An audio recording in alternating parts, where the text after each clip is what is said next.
Hey guys, welcome back to Sunday School Online. For those who remember, we kind of completed our Sunday School in the spring online, going through a book of the Bible. And today we're going to start a first series of hopefully a short time of Sunday School Online for the fall. And for those who remember, we asked you guys to submit some big questions, some struggles you might be having, or some questions that you might have heard from other people about the faith.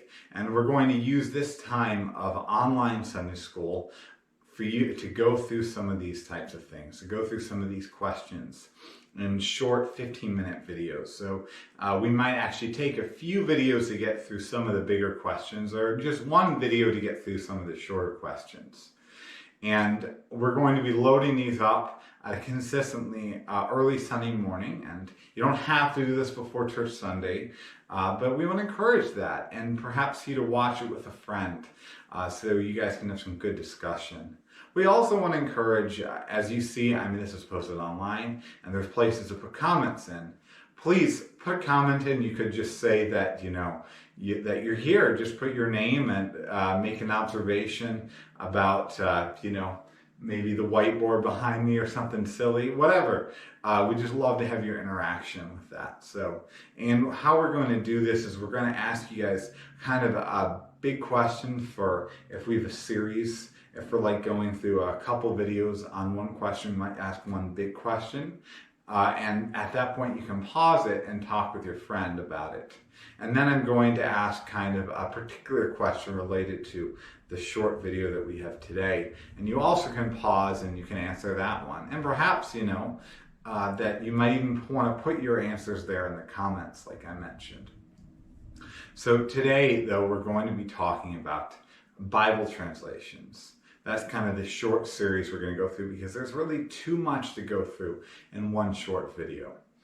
And the big question that we're going to ask is, which Bible translation should you use? Okay?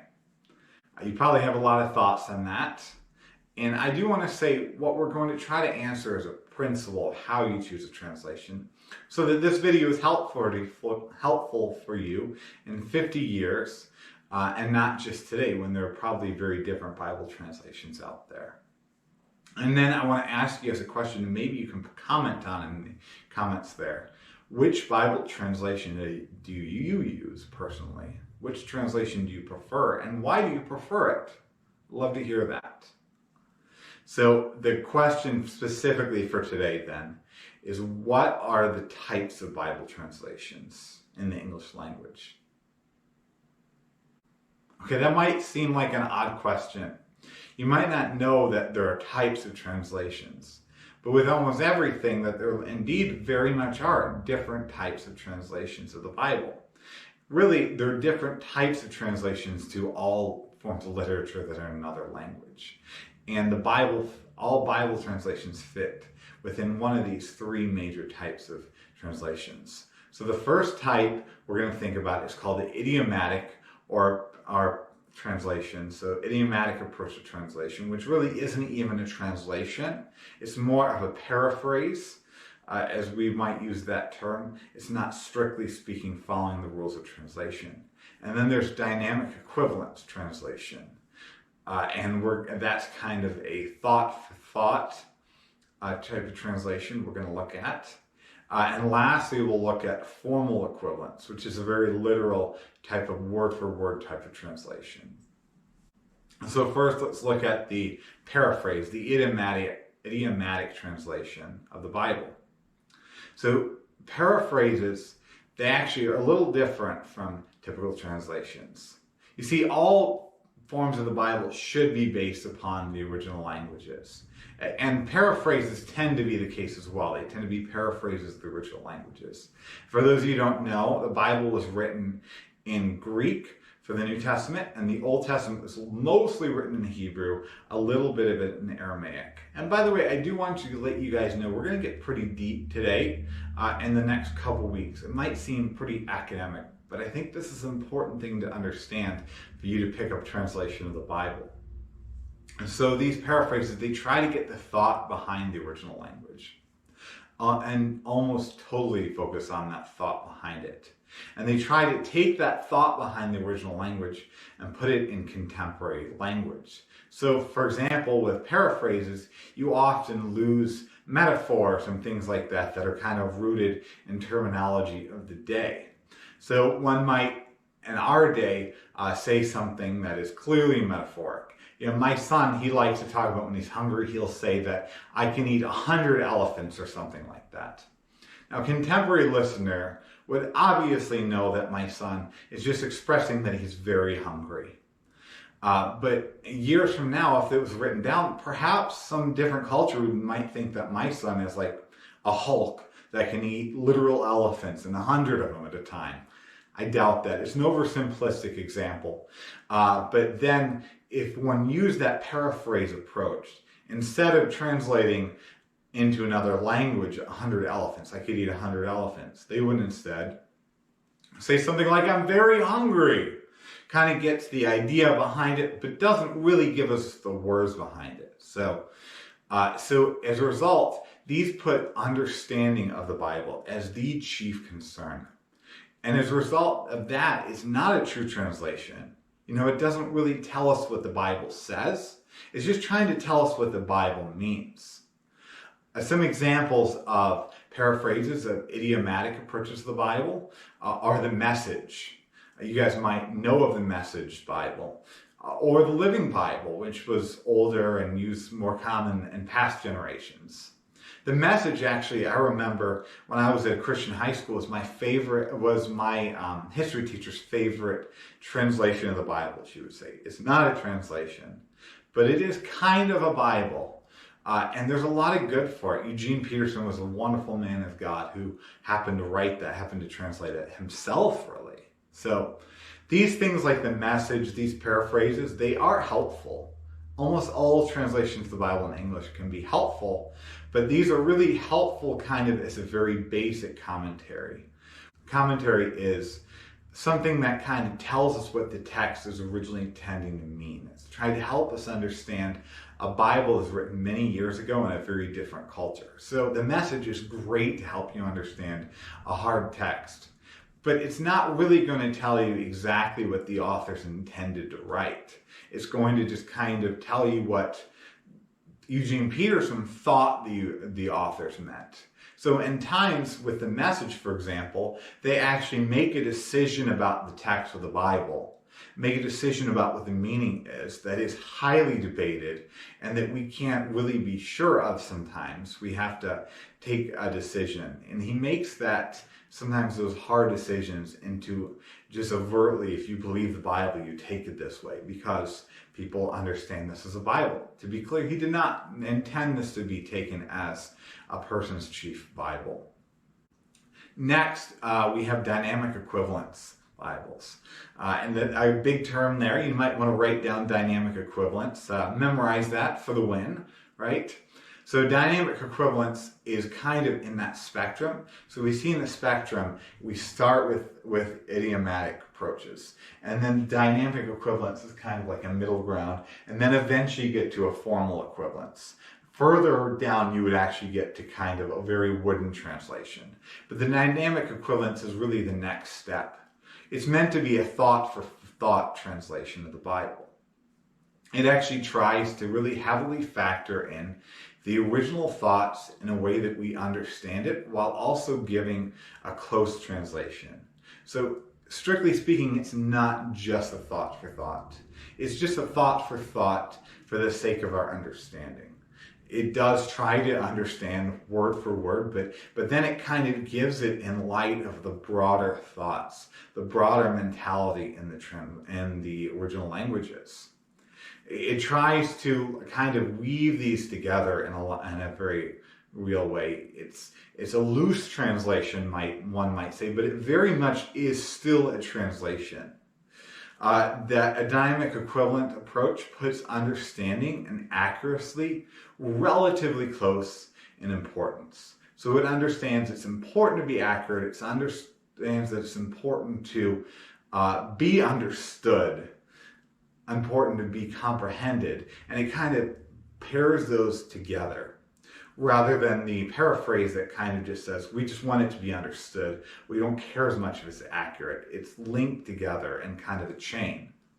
So some examples of a dynamic equivalence Bible would be some very popular ones. The New International Version, the NIV, practices dynamic equivalence, and all of these are somewhat on a range. In fact, even the NIV at times is pretty literal, just not as literal as some that we're going to get into. The Christian Standard Bible is also a dynamic equivalent Bible, the CSB. The NLT is one. It falls closer to the paraphrase than that swing than some of the other ones do. But there's a lot of these translations, a lot of popular translations that are dynamic equivalence translations. And what's interesting actually is it tends to be the case that most translations across the world will default to this, most popular ones at least. Most of these are better by every, better in a lot of ways than most of the world has ever had. So these are not bad translations. None of these are bad. The NLT I'm not thrilled about in a lot of ways, but even the NLT or the NIV, which is criticized sometimes, is not a bad translation. It is a better translation than most people have ever had of the Bible.